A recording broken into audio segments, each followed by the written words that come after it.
আজি পবিত্ৰ ৰমজানৰ প্ৰথম ৰোজা। সমগ্ৰ বিশ্বৰ ইছলাম ধৰ্মাৱলম্বী লোকে দিনটো অনাহাৰে থাকি ৰোজা পালন কৰিছে।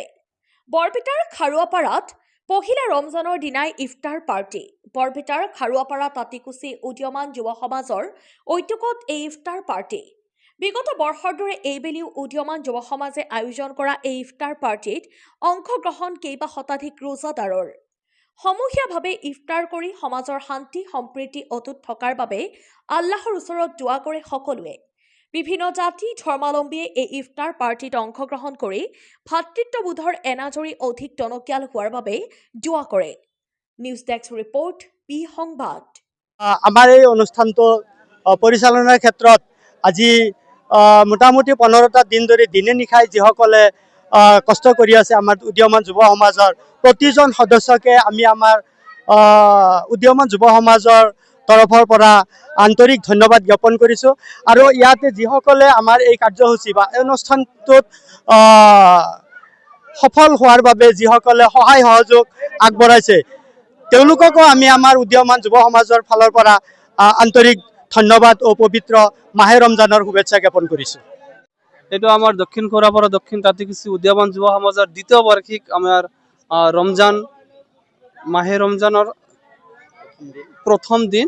আৰু এই দিনটোত আমি আমাৰ এই বৃহত্তৰ অঞ্চলৰ সকলো ধৰ্মাৱলম্বী ৰাইজ আৰু সকলোকে জাতি ধৰ্ম সবকে আমি নিমন্ত্ৰণ কৰিছোঁ, আহিছে। আৰু এইখন অনুষ্ঠানত সকলো মানুহে সহায় সহযোগিতা আগবঢ়াইছে, তাৰ কাৰণে আমি তাক অশেষ ধন্যবাদ জনাইছোঁ।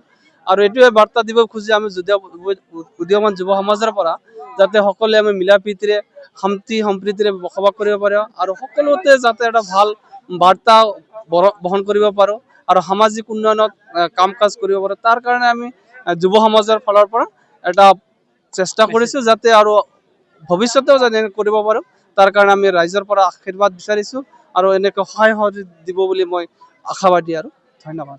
আজি ইছলাম ধৰ্মাৱলম্বী লোকৰ প্ৰথম ৰোজা আৰু প্ৰথম ৰোজাৰ দিনাই আপোনালোকে ইফতাৰ পাতি দিছে আৰু আপোনালোকৰ এনজিঅ'ৰ ফালৰ পৰা দিছে, আপোনালোকৰ গাঁৱৰ পৰা।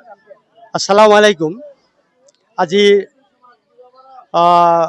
পবিত্ৰ ৰমজান মাহৰ প্ৰথম দিন, গতিকে এই প্ৰথম দিনটোতে আমি দক্ষিণ খাৰুৱাপাৰা তাঁতিকুচি উদীয়মান যুৱ সমাজৰ উদ্যোগত ৰাইজৰ সহযোগিতাত আমি অন্য বছৰৰ দৰে এইবাৰো ইফতাৰ পাৰ্টিৰ আয়োজন কৰিছোঁ। আমাৰ আজিৰ এই কাৰ্যসূচীত মোটামুটি 1500 মানুহৰ আমি আইটেম ৰাখিছোঁ। গতিকে আপোনালোকে দেখা পাইছে আমি যিধৰণে আশা কৰিছোঁ নিশ্চিতভাৱে আমাৰ আশা ফলপ্ৰসূ হোৱাৰ দিশত। যিমান দূৰ আমি মানুহক দাৱাত কৰিছিলোঁ, আজি ইফতাৰ পাৰ্টিত প্ৰায় মানুহ আমাৰ ইয়াতে অংশগ্ৰহণ কৰিছে। আৰু আজি এই পবিত্ৰ দিনত আমি আশা কৰোঁ গোটেই অসমৰ লগতে গোটেই বিশ্ববাসীৰ মানৱ জীৱনৰ কল্যাণাৰ্থে আজিৰ এই পবিত্ৰ দিনটোৰ পৰা আমি সকলোৰে ওচৰত দোৱা কৰিছোঁ। আল্লাহ যাতে সকলো ধৰ্মাৱলম্বী মানুহকে আজি এই পবিত্ৰ ৰমজান মাহৰ পৰাই তেওঁলোকৰ মাজত ভাতৃত্ববোধ একতা বজাই ৰাখে।